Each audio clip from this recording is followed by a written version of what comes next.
Assalamualaikum warahmatullahi wabarakatuh.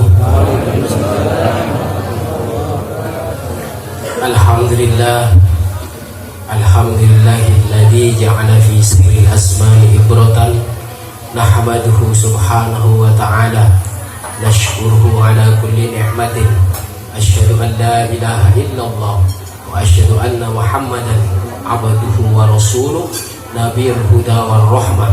Allahumma sholli ala Muhammad, Allahumma sholli ala sayyidina maulana Muhammad wa ala alihi wa sahbihi ajma'in.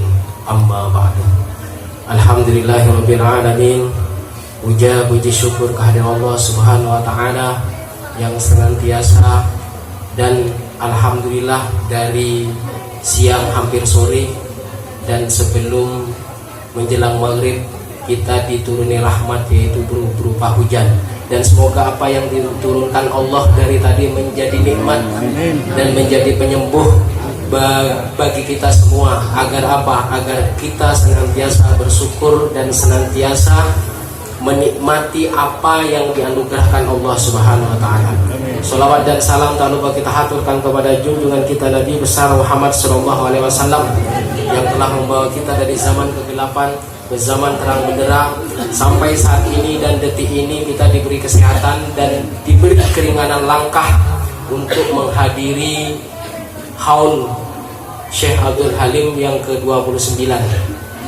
Alhamdulillahirabbil alamin. Apa yang diajarkan oleh Kiai Abdul Halim ini memang sangat luar biasa. Jadi beliau mangkat pada tahun 1994.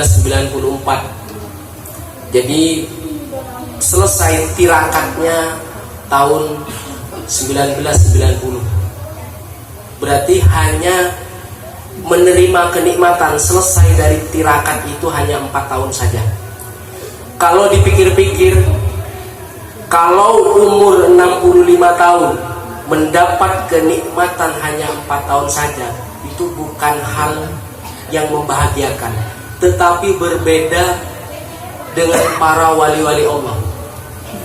Karena disebutkan di dalam Al-Quran, abek tibir esro enga ongkuneh para wali Allah tak pernah takut, tak pernah merasa bersedih hati, tak pernah ada ketakutan, tidak pernah ada sesuatu yang meneror para wali Allah. Tade sebengang, dan tidak ada yang mengkhawatirkan. Sebeda di mata dan pikiran hati mereka hanya Allah. Maka hikmah dari perjalanan orang-orang wali, pertama adalah kecintaan kepada Allah dan Rasulullah Sallallahu Alaihi Wasallam. Mon enggak ketemu dengan Halim Lambe sering berucap, saya waktu itu kalau 94 ki umur sekitar 6 tahun atau ki menginjak SD, selalu terngiang di telinga tunkul kan, sepenting Allah, sepenting Allah. Meskipun pada waktu itu banyak santri, banyak manusia, orang-orang yang meminta bantuan, sama sekali harapan ke Abdul Halim itu Allah saja, nolonglah. Ingin mendoakan mereka agar apa? Agar kesulitan mereka diangkat oleh Allah Subhanahu wa taala. Sobung boleh. Maka kecintaan kepada Allah dan Rasulullah Sallallahu alaihi wasallam tertanam dekat segenap keturunannya, bahkan ke santri-santrinya. Bahkan ada sebagian masyarakat yang meneladani apa yang dicontohkan Rasulullah Sallallahu alaihi wasallam, sampai Abek Kibi bisa mendirikan majelis sholawat. Nyamana majelis sholawat al-istiqomah. Itu semuanya Ki Halim yang mengajarkan kecintaan kepada Rasulullah Sallallahu alaihi wasallam. Sampai ada tempe, karena di waktu tahun 90 kocak kurma ini sangat susah. Kalaupun ada itu cek larangan. Maka ketika tempe, ada tempe yo, tempe ini anggap aja kurma. Tapi bukan dari fisik makanannya yang harus diperhatikan. Tapi jangan lupa ketika makan tempe, maca sholawat dan kanjeng Nabi. Meskipun bentak tahu pada kanjeng Nabi, tak pernah ajar, tak pernah seluruhnya tahu sunnah Rasulullah Sallallahu alaihi wasallam. seperti apa sahabatnya, seperti apa tabiinnya, seperti apa tabiinnya. Mun been dalam keadaan apapun, dalam kesulitan apapun, je kelopai solawat. Mun bisa nyare solawat paling pandai.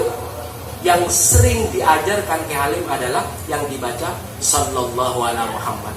Makanya Ki Halim itu agar supaya kita ingat ke Allah dan ke Rasulullah, membentuk nyamannya zikir istiqomah. Maksudnya apa?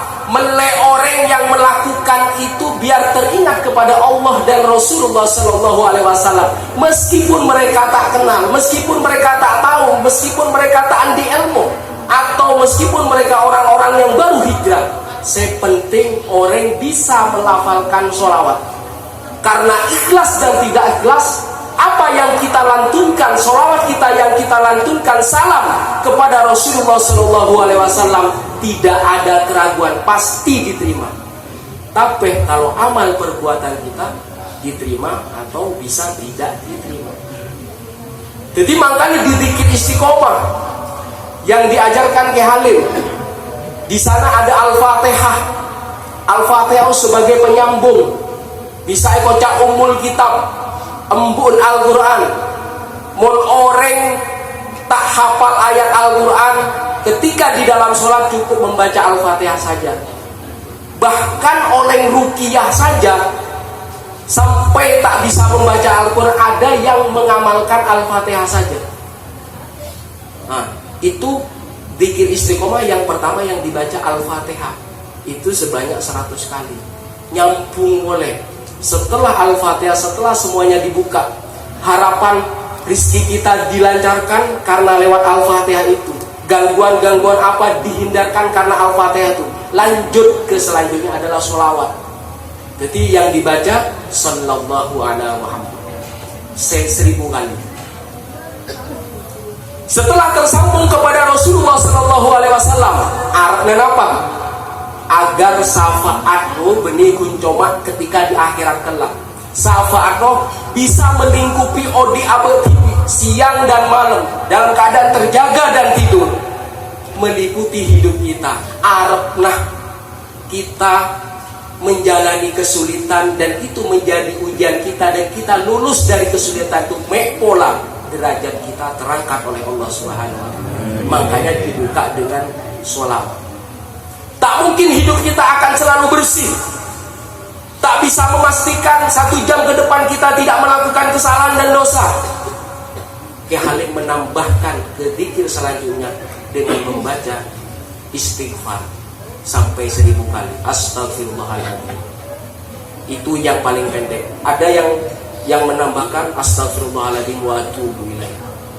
Karena kita tidak bisa memastikan abad tibi ke depan, 1 jam ke depan, harus dipastikan dengan istighfar kita, karena itu bagian dari pembersih kesalahan dan dosa abad tibi.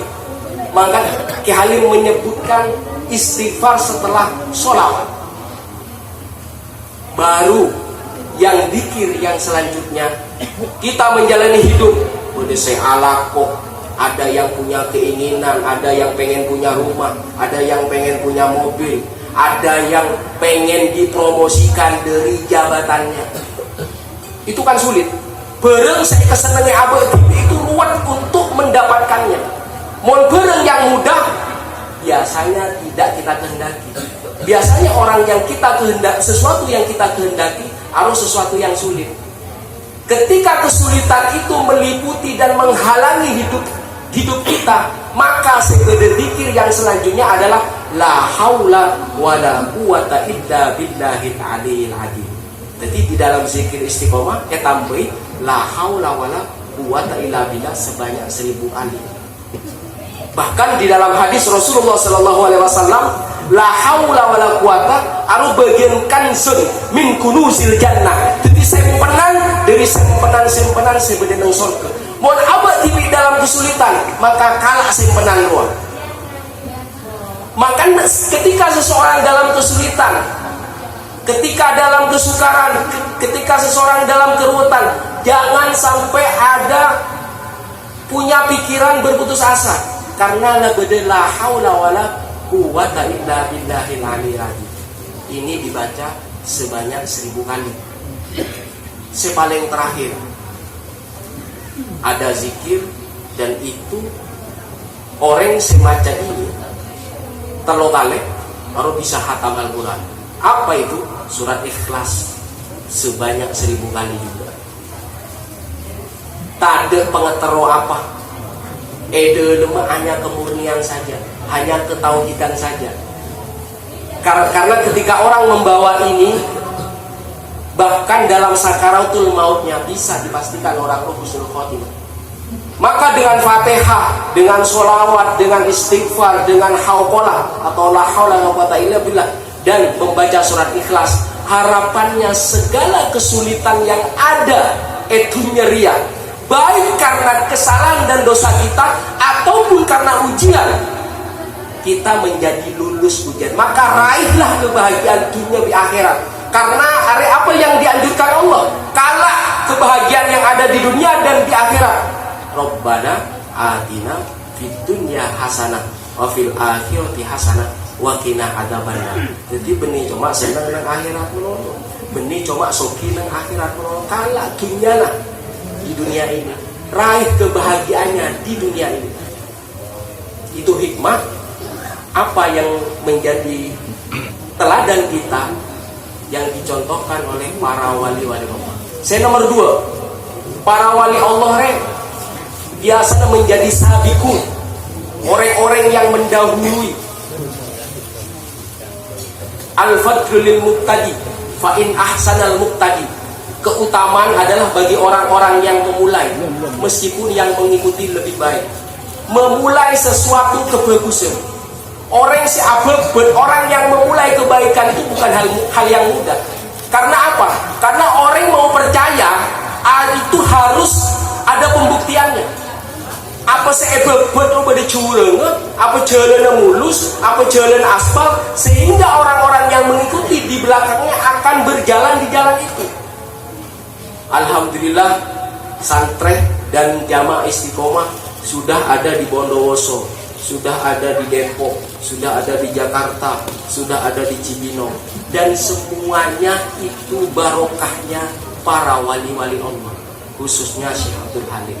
Dalam rangka apa? Seejenjakin Allah mengambil kesaksian ke Abad Tibi, je Abad Tibi ngako alastu bi rabbikum, bukankah aku adalah Tuhanmu? Badan syahidna. Inilah yang akan kita bawa ketika kita menghadap Allah Subhanahu wa ta'ala. Maka orang wali ini mengajarkan dia itu dalam amal soleh menjadi yang terdepan. Melihara apa? Etoro orang. Biar diikuti orang-orang yang di dalam kehidupannya tidak terlepas dari kesulitan dan kesukaran. Kami nyaman as-sabiqun.